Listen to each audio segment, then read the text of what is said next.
estate do you own in 6 inches between your prospect's ears? Hey everybody, Coach Brew here, another episode of BrewTube. On the drive, headed home, and interesting thing happened today that made me think of you and led me to ask that question about what real estate do you own in your prospect's mind. That's what we're really talking about, is mind share. What got me on the subject was, from time to time, I refer people to a resume expert. People who are interested in looking for a new job, a career change, just exploring new opportunities, or simply want to update their resume, improve their LinkedIn profile. And that resume expert is none other than John Brubaker.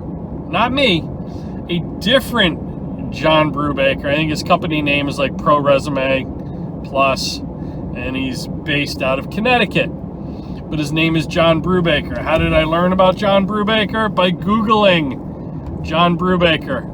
I set Google alerts for my own name, which I recommend all of you do, to see what's being said about you online. You should do the same thing with your best clients too. Set Google alerts for their name, their company name, so you can stay abreast of what's happening in their world before anybody else. Anyway, as I digress, referred somebody to John Brubaker. And it's interesting, anytime I do that, it prompts me to actually Google John Brubaker to see, am I coming up first? Is he coming up first? How much of that Google page 1 real estate do I own? Which leads me to ask the question, how much of the real estate in your prospect's mind do you own? Because that's arguably even more important real estate than Google page 1. So, why is that meaningful? Why is that important? Because how much that real estate you own tends to be intimately related to what you're known for. Are you known for any specific one thing? I don't necessarily mean a niche or an industry, but I mean just like, what's that area of expertise? What's that specialization that you hang your hat on and you're known for? Or is your brand really diluted? And if you think about famous brands and what they're known for, they tend to be known for one thing. They tend to stay in their lane. And when they tend to stumble, fall short, lose market share, it's because they watered down their own brand. It's not necessarily anything the competition did. It's usually self-inflicted. Think about Marlboro. Iconic brand in the cigarette industry, the tobacco industry years ago.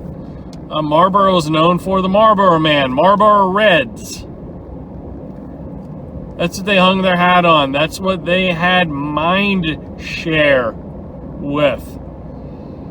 Then they came out with Marlboro Lights, Marlboro Mediums, Marlboro Menthols.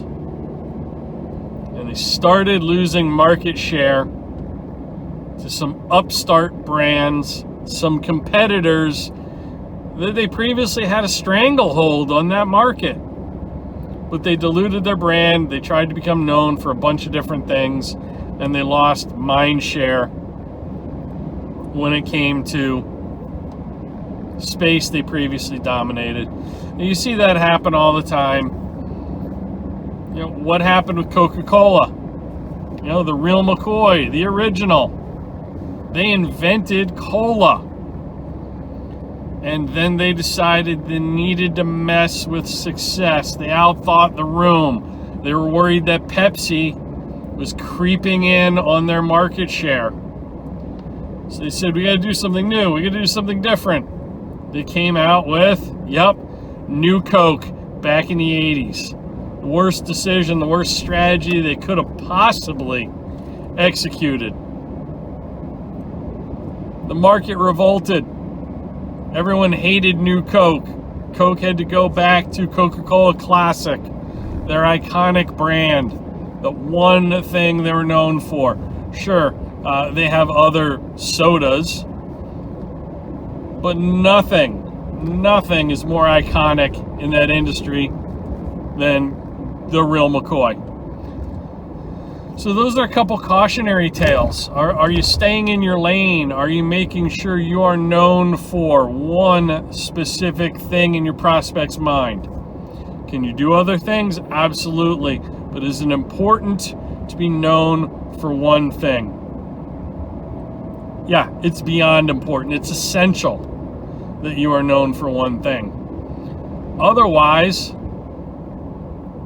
you become just another brand in a sea of sameness.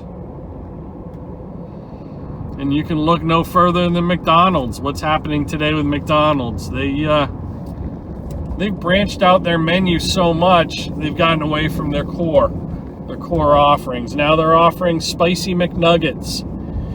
A lesson they didn't like. It's a lesson they didn't learn in the past. I don't know if you remember the McPizza experiment. Yep, hashtag epic failure back in the late 70s, early 80s, I believe.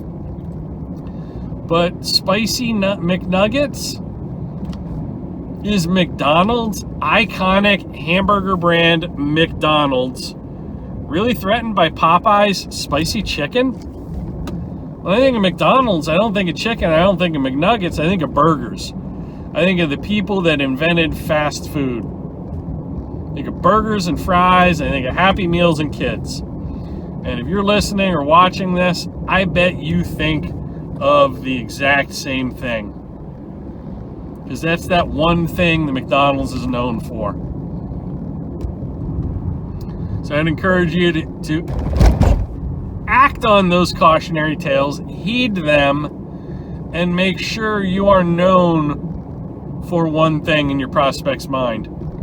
Because it's real estate you can own, as opposed to competing and blending in a sea of sameness. That's what I got for you tonight on the drive.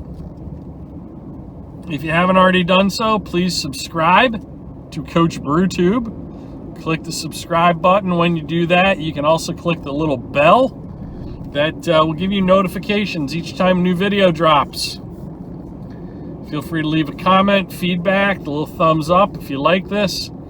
And if you want a deeper dive into more of my content, head on over to CoachBrew.com where you can subscribe to my e-news. That's all I have for you until the next episode of Coach BrewTube. Stay safe out there, and remember, be known for one thing, own that real estate in your prospect's mind. Catch you next time.